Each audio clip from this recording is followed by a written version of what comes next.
Mister Rakesh Jhunjhunwala ने अपने portfolio में किन शेयरों को जोड़ा है, किन्हें किया है कम, आइए जानते हैं वरुण से। वरुण बताइए।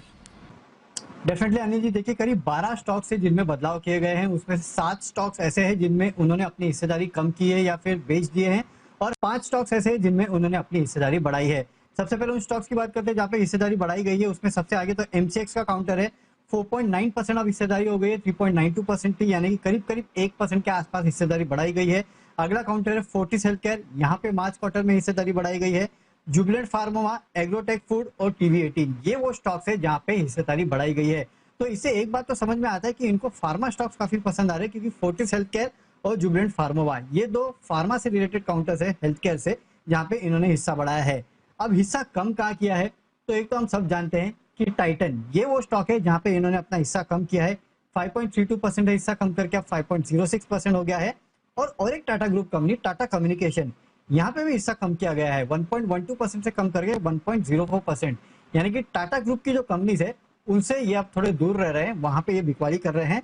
और इसके अलावा वीआईपी इंडस्ट्रीज, यहाँ पे 3% के आसपास हिस्सा कम किया गया है, 5.22% से कम करके 2.32%। लेकिन कुछ ऐसे भी स्टॉक्स है जहां पे इनकी हिस्सेदारी या तो पूरी तरह से खत्म हो चुकी है या तो 1% के नीचे है। क्योंकि देखिए, जब भी कंपनियां डिस्क्लोजर देती है तो जो 1% के नीचे रहती है वहां की हिस्सेदारी नहीं बताई जाती है। इसके लिए इन स्टॉक्स में अब इनकी हिस्सेदारी कितनी है वो पता नहीं, लेकिन हाँ, हिस्सेदारी 1% के नीचे है, इतना पक्का है। और ये वो स्टॉक्स है जिसमें आयन एक्सचेंज सबसे आगे है, 5.29% हिस्सा दिसंबर में था, अब बिल्कुल दिख ही नहीं रहा है डिस्क्लोजर में। जीएमआर इंफ्रा, फर्स्ट सोर्स और इंडिया बुल्स रियल एस्टेट, ये सब काउंटर्स ऐसे हैं जिनमें दिसंबर क्वार्टर में 1% के ऊपर राकेश झुंझुनवाला का हिस्सा था। लेकिन अब अगर आप देखेंगे तो इस कंपनी के जो शेयर होल्डिंग पैटर्न है उसमें 1% के ऊपर वाले हिस्से में इनका नाम कहीं भी दिखाई नहीं दे रहा। तो ये वो 4 स्टॉक्स है जहाँ पे या तो इन्होंने हिस्सेदारी पूरी बेची है या फिर 1% के नीचे इनका हिस्सा आ चुका है। आपके लिए दिग्गज निवेशक राकेश झुंझुनवाला और कैसे उन्होंने अपने पोर्टफोलियो में कुछ बदलाव किए हैं, कुछ मिड कैप्स में रोटेट किया है, टाइटन में रोटेट किया है। परमोवा ये एक इंटरेस्टिंग नाम है जहां पर उन्होंने अपने स्टेक बढ़ाया है।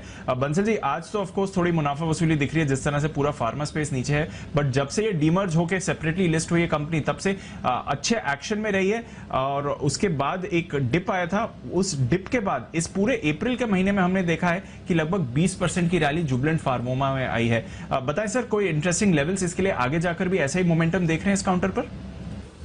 देखिए दीपांशु, इस स्टॉक के लिए खास बात यह है कि लेवल्स की बात करें तो 785 के ऊपर स्टॉक ने एक बड़े वाला एक रिवर्सल दिखाया है। 785 के ऊपर निकलने के बाद यहाँ पर एक पॉजिटिव क्रॉसओवर देखने को मिला है। तो आप धीरे धीरे करके इसको, कोई अगर लंबी अवधि के लिए निवेश करना चाहता है तो करेक्शंस पे बाय करना चाहिए। और स्टॉक का 750 एक नीचे में एक अच्छा बेस है, तो करेक्शंस पर बाय करने की राय है।